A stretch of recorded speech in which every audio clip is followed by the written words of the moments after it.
Hello everyone, welcome to my channel అనుతో crochet. So మీషోలో business start చేశానని చెప్పాను కదండి, సేల్స్ స్టార్ట్ చేశానని చెప్పి. సో దానికోసం 2 కీచెన్స్ అయితే ప్రిపేర్ చేసి ఆల్రెడీ మీషోలో పెట్టాను అనమాట. సో చాలామంది అడిగే క్వశ్చన్ ఏంటంటే, సేల్స్ స్టార్ట్ చేశారు కదా, ఆర్డర్స్ ఏమైనా వస్తున్నాయా అని చెప్పి. పెట్టి 2 డేసే కదా అయింది, ఆర్డర్స్ ఎలా వస్తాయండి? వితౌట్ జిఎస్టీ నెంబర్తో చేస్తున్నాం అది కూడా. అదే విత్ జిఎస్టీతో చేస్తే మనకు ఆర్డర్స్ వచ్చేవేమో, ఎందుకంటే ఇండియా వైజ్గా ఆర్డర్స్ వస్తాయి. విత్ జిఎస్టీతో చేస్తే మనం స్టార్టింగే కాబట్టి, స్మాల్ బిగినింగ్సే కాబట్టి, మనం ఆర్డర్స్ వచ్చే వరకు మనం ఆర్డర్స్ ఇంకా మనం పంపించగలమని మన కాన్ఫిడెన్స్ వచ్చే వరకు కూడా వితౌట్ జిఎస్టీ నెంబర్తో చేస్తే సరిపోతుంది అనమాట. సో వితౌట్ జిఎస్టీ నెంబర్ ఏంటంటే, ఓన్లీ స్టేట్ వైజ్గా మాత్రమే మన ప్రోడక్ట్ అనేది మీషోలో వాళ్ళకి కనిపిస్తుందండి. అంటే ఫర్ ఎగ్జాంపుల్ మనం తెలంగాణలో ఉన్నాం అనుకోండి, తెలంగాణ స్టేట్లో ఉన్న పర్సన్స్కి మాత్రమే మన ప్రోడక్ట్ అనేది కనిపిస్తుంది. లేదు మనం ఫర్ ఎగ్జాంపుల్ ఆంధ్రప్రదేశ్లో ఉన్నాం అనుకోండి, ఆంధ్రప్రదేశ్లో ఉన్న వాళ్ళకి మాత్రమే మన ప్రోడక్ట్ కనిపిస్తుంది అనమాట. అంటే మనం ఏ స్టేట్లో ఉంటామో ఆ స్టేట్ పర్సన్స్ వరకే మనకి మన ప్రోడక్ట్ అనేది కనిపిస్తుంది వితౌట్ జిఎస్టీతో చేస్తే. అదే విత్ జిఎస్టీతో చేసామనుకోండి, ఆల్ ఓవర్ ఇండియా మొత్తం కనిపిస్తుంది, మనకు ఆర్డర్స్ ఖచ్చితంగా వస్తాయి అన్నమాట. సో ఇంకా మీషోలో సేల్ స్టార్ట్ చేయడానికి అని చెప్పి నేను కొన్ని ప్రొడక్ట్స్ అయితే తయారు చేశానండి. సో అవి చూపిద్దామని చెప్పి వీడియో తీస్తున్నాను అనమాట. సో ఒక స్క్రంచీ అయితే చేశాను అనమాట. ఇది పింక్ అండ్ వైట్ కాంబినేషన్లో వస్తుందండి. ఇప్పుడు స్క్రంచీస్ బాగా ట్రెండింగ్లో ఉన్నాయి కదా, క్లాత్తో బాగా ట్రెండింగ్గా ఉన్నాయి. లో లెన్త్తో కూడా చాలా బాగుంటాయండి. మీరు ఎప్పుడు ట్రై చేయకపోతే ఒకసారి ట్రై చేయండి. అండ్ ఇది ఒకటి, అండ్ ఈ స్క్రంచీ ఒకటి. ఈ 2 స్క్రంచీస్ అయితే నేను ప్రిపేర్ చేశాను అనమాట. ఇది red and white combination, pink and white combination అండి. సో ఇవి చేయడానికి మనకి single crochet and double crochet వస్తే సరిపోతుంది. ఒకవేళ దీని ట్యూటోరియల్ కావాలంటే కనుక కింద కమెంట్ సెక్షన్లో కమెంట్ చేయండి, ఖచ్చితంగా దీని ట్యూటోరియల్ పెడతాను. 15 మినిట్స్లో ఫినిష్ అయిపోతుందండి, చాలా బాగుంటుంది అనమాట. నెక్స్ట్ అలానే 2 రోజ్ ఫ్లవర్స్ చేశాను అనమాట, కీ చైన్స్ కోసం అని చెప్పి. కీ చైన్స్ కూడా నేను మీషోలో ఆర్డర్ పెట్టాను, ఆ వస్తే దీనికి కీ చైన్స్ అటాచ్ చేయడం అనమాట. ఇది ఒక రోజ్ ఫ్లవర్ అండి, ఫుల్ రెడ్ రోజ్ అనమాట. ఇది ఒక రోజ్ ఫ్లవర్. సో ఇది రెడ్ చేశాను కదా, మళ్ళీ ఇంకొక రెడ్ ఎందుకులే అని చెప్పి రెడ్ అండ్ వైట్ కాంబినేషన్లో అయితే రోజ్ ఫ్లవర్ అయితే చేశానండి. చాలా క్యూట్గా ఉంది కదా. సో ఈ 2 అలాగా 2 స్క్రంచీస్ చేశాను అనమాట. సేల్కి పెట్టాలి. ఆల్రెడీ 2 స్క్రంచీస్ నిన్న మీషోలో అప్లోడ్ చేశానండి. చేస్తే ఫస్ట్ క్యూసీ ప్రోగ్రెస్ అని ఇచ్చాడు. తర్వాత నెక్స్ట్ డే 7:10 PM అలా ఎక్స్పెక్టెడ్ క్యూసీ పాస్ అవుతుందని చెప్పారు. సో ఇప్పుడు మళ్ళీ ఓపెన్ చేసి చూస్తే ఏంటంటే క్యూసీ డిలైడ్ అని చెప్పారనమాట. సో అది ఎప్పుడు అప్లోడ్ అవుతుందో మనం చెప్పలేము. అంటే ఇలా వస్తుందేమో నాకు కూడా తెలియదు, నేను కూడా బిగినర్నే కాబట్టి ఇప్పుడిప్పుడే మీషోలో అప్లోడ్ చేస్తున్నాను కాబట్టి. సో మీషోలో మనం సెల్లర్గా జాయిన్ అవ్వడానికి ఏమేమి ఇవ్వాలి ఏంటి అని అడుగుతున్నారండి. సో మనకి pan card, Aadhaar card, bank account ఉంటే సరిపోతుందండి. సో అక్కడ వచ్చిన చిక్ ఏంటి అంటే, మనకి పాన్ కార్డు అలానే బ్యాంక్ అకౌంట్ ఒకే నేమ్ మీద ఉండాలన్నమాట. అంటే కొంతమందికి ఉంటాయి, కొంతమందికి ఉండకపోవచ్చు. ఎందుకు అంటే ఇప్పుడు బిఫోర్ మ్యారేజ్ పాన్ కార్డ్ తీసుకున్న వాళ్ళకి మనకి మన పుట్టింటి తరపు పేరు మీద ఉంటుంది. అలానే ఆఫ్టర్ మ్యారేజ్ ఏమవుతుంది, మన బ్యాంక్ అకౌంట్ ఆఫ్టర్ మ్యారేజ్ దీన్ని తీసుకున్నాం అనుకోండి, దానికి చేంజ్ అవుతుంది కదా. లేదు before marriage after marriage change చేసుకున్న వాళ్ళకైతే ఏ ప్రాబ్లం ఉండదు. అంటే బ్యాంక్ అకౌంట్ నేమ్ అలానే మనకి పాన్ కార్డ్ మీద నేమ్ ఒకే రకంగా ఉండాలన్నమాట. సో అప్పుడు మీషో యాక్సెప్ట్ చేస్తుంది. సో ఇప్పుడు క్యాటలాగ్స్ ఎలా అప్లోడ్ చేయాలి అది ఏంటి అని అడుగుతున్నారు.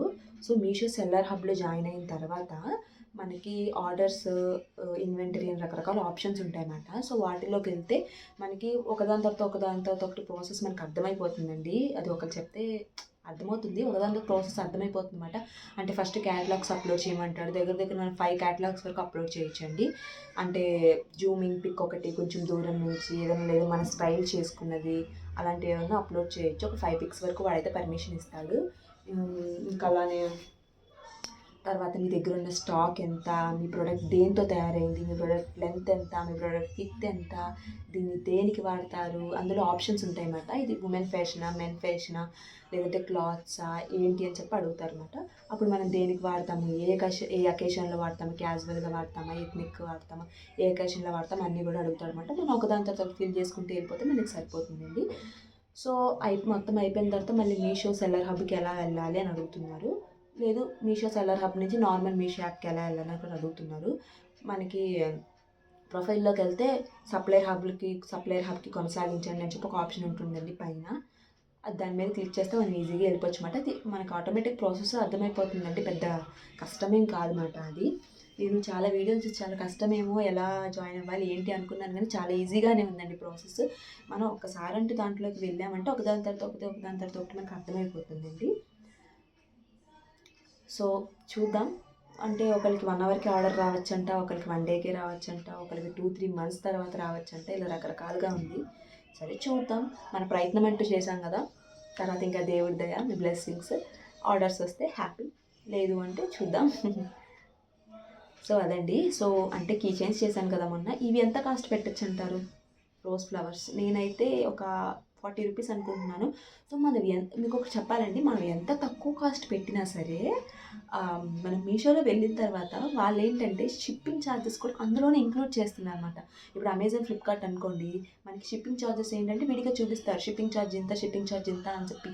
సో మీషో వాడు ఏంటంటే చాలా తెలివిగా ఈ ప్రోడక్ట్ మనం ప్రైస్ ఒక 30 రూపీస్ పెట్టామనుకోండి, ఒక 60-70 రూపీస్ షిప్పింగ్ ఛార్జ్ ఇందులోనే కలిసిపోతుందన్నమాట.